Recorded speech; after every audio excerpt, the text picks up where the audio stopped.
Alhamdulillah, alhamdulillahilladzi ja'alana min ummati sayyidil mursalin wa anzala alaina al-Qur'ana hudan lil muttaqin wa rahmatan lil alamin.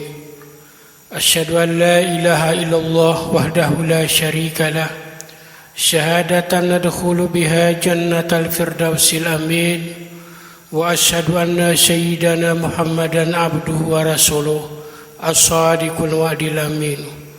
Allahumma fassalli wa sallim ala sayyidina Muhammadin wa ala alihi wa sahbihi ajma'in, amma ba'd.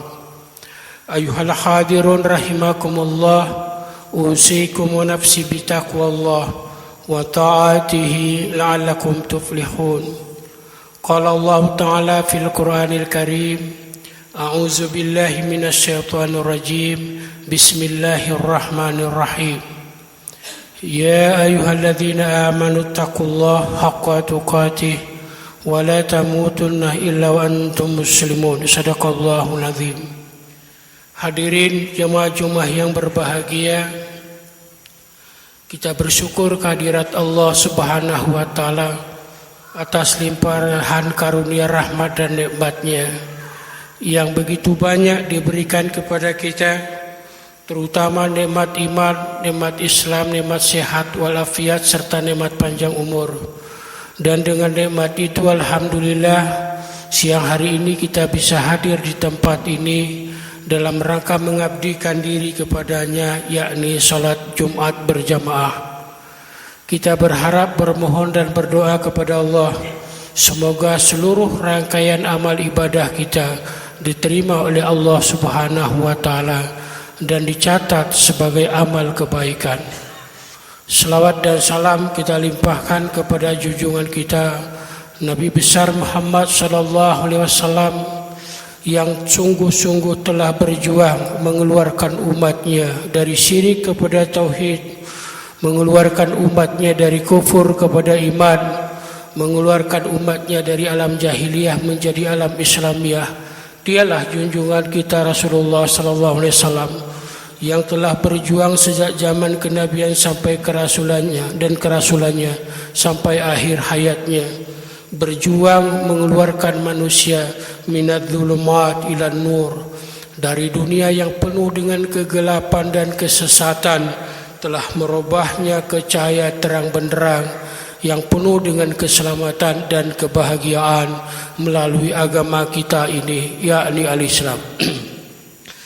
Hadirin jamaah Jumat yang berbahagia, sebuah judul yang ditawarkan oleh DKM kepada saya adalah yaitu tadabbur ayat-ayat kauniyah. Setidaknya melalui pemahaman agama ini ada dua ayat Allah yang diturunkan kepada manusia. Yang pertama adalah ayat qauliyah, yang kedua adalah ayat kauniyah. Ayat qauliyah itu adalah yang tercantum dalam seluruh isi Al-Quran. Ayat itu adalah merupakan firman-firman Allah, kumpulan firman-firman Allah yang termaktub dalam Al-Quran atau dalam Alkitab atau dalam Al-Furqan. Banyak nama-nama kitab suci kita itu. Tapi judul yang ingin diberikan kepada saya adalah tentang tadabbur ayat-ayat kauniyah. Ayat-ayat kauniyah ini adalah ayat-ayat yang ada di alam jagat raya ini, di mana setiap manusia yang mengaku dirinya beriman harus banyak-banyak melakukan perenungan diri. Mereka harus membuka mata lebar-lebar, mendengar dengan seterang-terangnya menggunakan telinganya, dan juga membuka mata hatinya terhadap gejala, terhadap fenomena yang ada di alam jagat raya ini. Karena waktunya sangat terbatas, ada beberapa contoh ayat-ayat kauniyah yang harus bisa menjadi bahan renungan bagi kita bersama. Di dalam Al-Quran ada Allah menyebut dalam surat At-Tur ayat 6, wal bahril masjur, Tidak pernah terbayangkan oleh pikiran orang cerdas sebelumnya bahwa di dalam lautan itu, di bawah tanah, ada api yang menyala dan tidak pernah padam. Sunnatullah menyatakan yang namanya api hanya bisa dipadamkan dengan air. Tapi kenapa ada di bawah laut, di dasar laut dan di dalam tanah keluar air, keluar api, dan apinya senantiasa menyala dan tak padam-padamnya. Sampai sekarang ilmuwan belum bisa menjelaskan ada apa ini yang sebenarnya. Karena itulah manusia terus menggali tentang apa fenomena yang terjadi di dasar laut, bahwa ada api yang tidak pernah padam. Allah menuntut manusia untuk menggunakan akal fikirannya. Maka biasanya di saat otak manusia buntu dan tidak mampu menjawab pertanyaan-pertanyaan tadi, maka di saat itulah Islam mengajarkan kepada kita harus tunduk kepada wahyu Tuhan, kepada firman Allah. Karena tidak semuanya persoalan-persoalan di dunia ini, fenomena alam, yang dapat dijelaskan oleh otak manusia, betapapun pintarnya orang itu. Yang kedua, misalnya firman Allah yang bicara waktu di zaman Nabi, bahwa orang-orang Quraisy berbicara kepada Nabi, apa itu ruh? Apa itu nyawa? Allah berfirman, "Qulir ruh min amri rabbi," kata Nabi. Katakan Muhammad, ruh itu urusan Tuhanku. Wa ma utitu minal ilmi illa qalila, dan kamu hanya diberikan ilmu hanya sedikit sekali. Sampai sekarang manusia tidak mampu mendefinisikan apa itu ruh, apa itu nyawa. Sejak dari zaman Yunani sampai sekarang manusia itu gagal menjelaskan tentang ruh. Tapi manusia hanya mampu menjelaskan tentang gejala-gejala jiwa.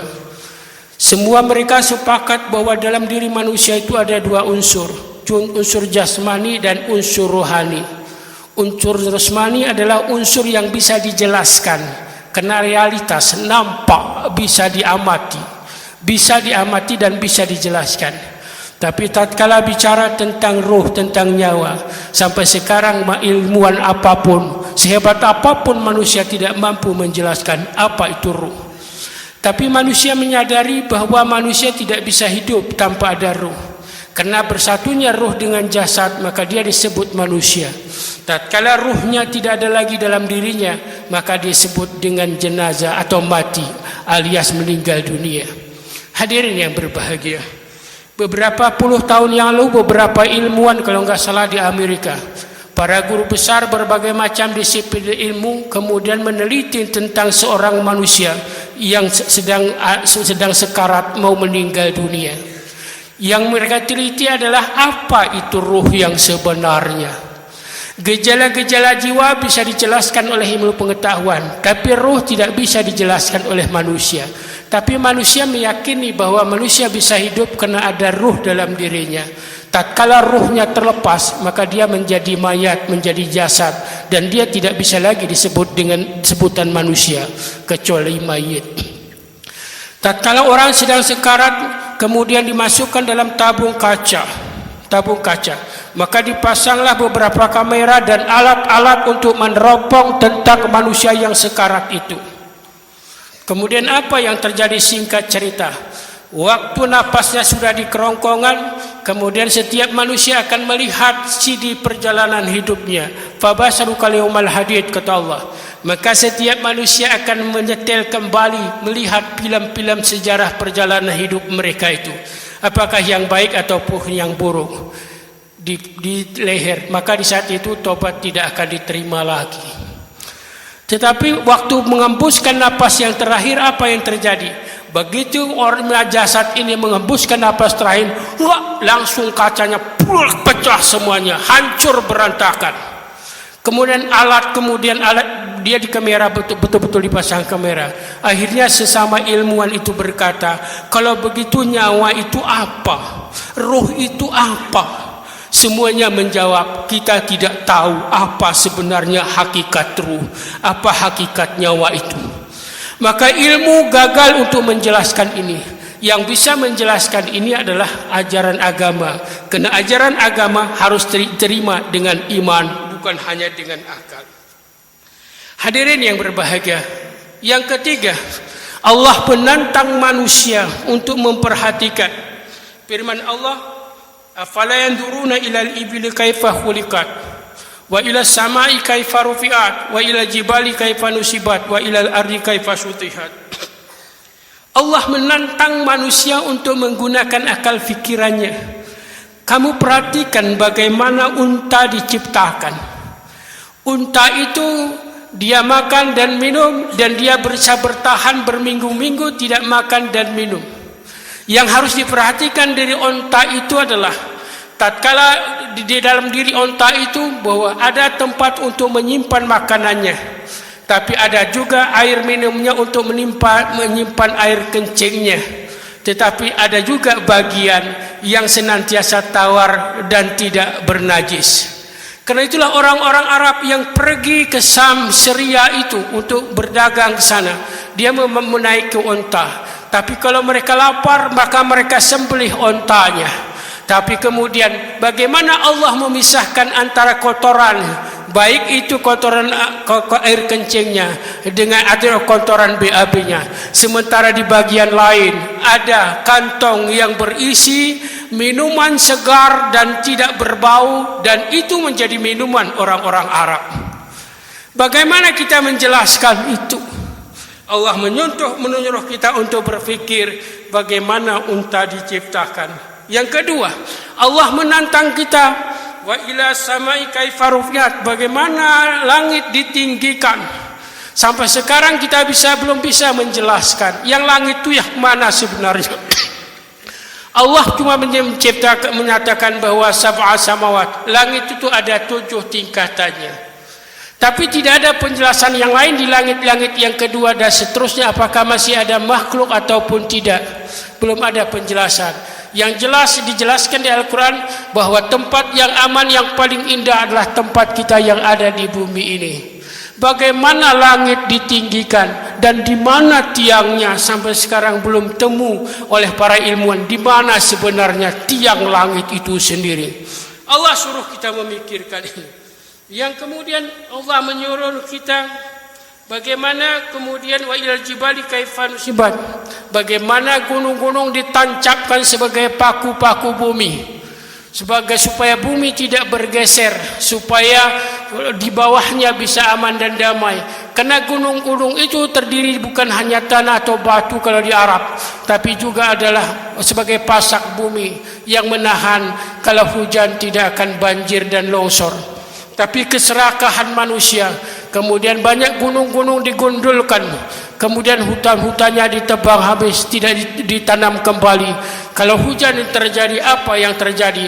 Maka terjadilah banjir dan longsor mengenai penduduk-penduduk yang berada di bawahnya. Allah menginginkan kita untuk memperhatikan kemudian kelestarian alam.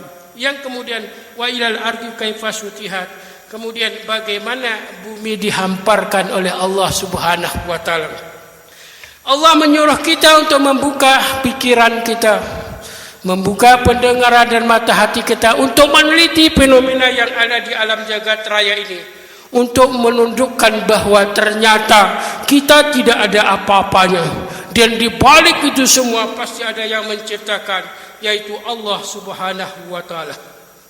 Yang ketiga, yang bisa menjadi bahan renungan bagi kita, baru beberapa tahun yang lalu baru ditemukan bahwa bagi ilmuwan barat mendengar sebuah informasi bahwa ada lautan yang terdiri dari lautan yang isinya adalah asin dan asam dan tidak mengenakan, sementara yang satu airnya tawar kemudian nikmat untuk diminum.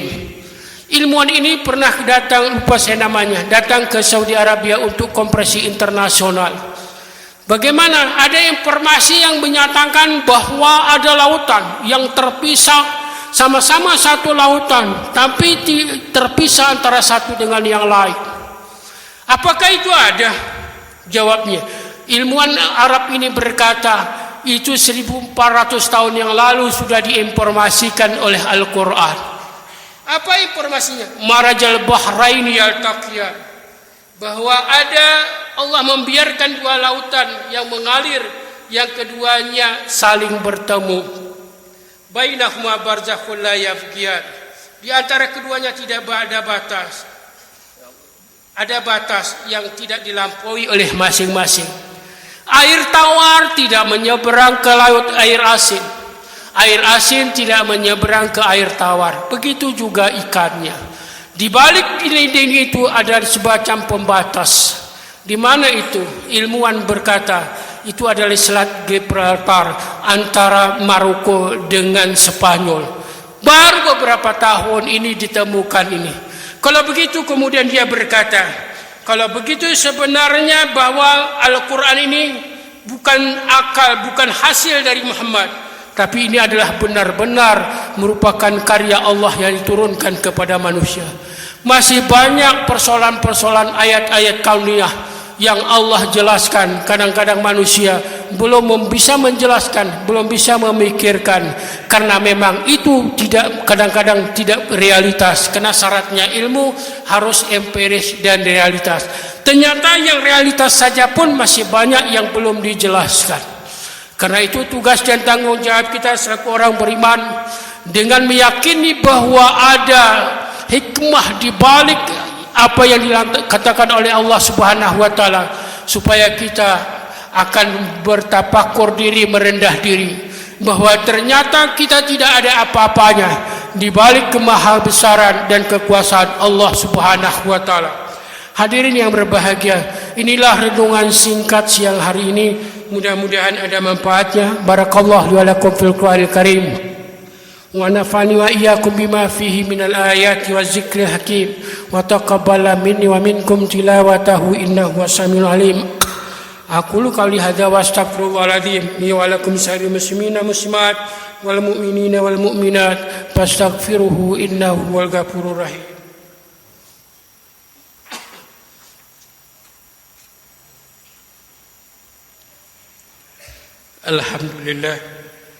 Alhamdulillahilladzi hadana li hadza wa ma kunna linahtadiya laula an hadana Allah. Asyhadu an la ilaha illallah wahdahu la syarika lah wa asyhadu anna Muhammadan abduhu wa rasuluhu la nabiyya ba'dah.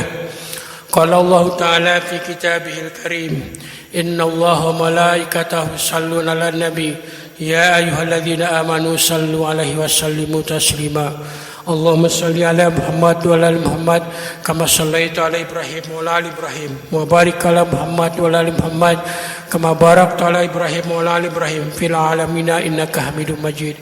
Hadirin jamaah Jumat yang berbahagia, mari kita tundukkan diri, sucikan hati, seraya mohon ampun atas segala kesalahan, dosa dan khilaf yang kita perbuat.